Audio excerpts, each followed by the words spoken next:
આજે જે સૌ મળીને આજે તો ભેગા થઈ રહ્યા છે સારા કામ માટે આપ બધાનો અને સાક્ષીઓ અહીંયા બેઠા છે બહુ કોટી કોટી વંદન કરું છું ધાર્મિક કામ માટે સરાહનીય કામ માટે અમે દર વખતે એક વર્ષના એક બે વાર તો થઈએ જ છે પણ આવા ધાર્મિક એક અપડેટ આપે તો આપણે લગભગ 6 મહિનામાં 2 થી 3 વાર આપણે કંઈક સારું કામ કરવા માટે ભેગા થઈએ તો હજી થોડુંક આપણા સજાગ માટે સારું આજે આ સાહેબશ્રીઓ મહારાજશ્રીના પધાર્યા છે આજે એમના નેતૃત્વમાં આ કાર્યક્રમ થઈ રહ્યો છે સમસ્ત સજાગ ગ્રુપના જેટલા બી પણ યુવાનો છે અને સાથે હું પણ આશા રાખું છું કે મહારાજશ્રી અમારી ઉપર આવા તમામ આશીર્વાદ રાખજો જેથી લઈને આજે અમારા એટલા છે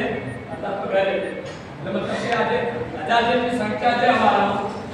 આવનારા 2026 ની અંદર 5000 જેટલી સંખ્યા થાય અને એક પણ બર્ડ ના મળે કે એક પણ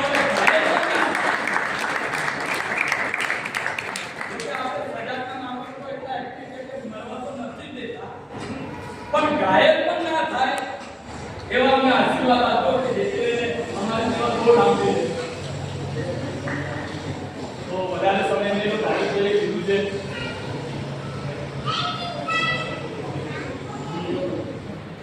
થોડી આદત છે જ્યાં વખત આપણે પરમેશ્વર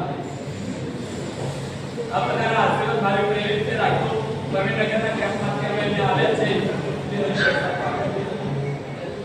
क्योंकि किसी આજે સજાગ આપણે કામ કરી રહ્યા હતા બધા એમના માટે એક શેર हमारे सामने प्रेरित करूं कि किसी ने रोजा रखा तो किसी ने उपवास रखा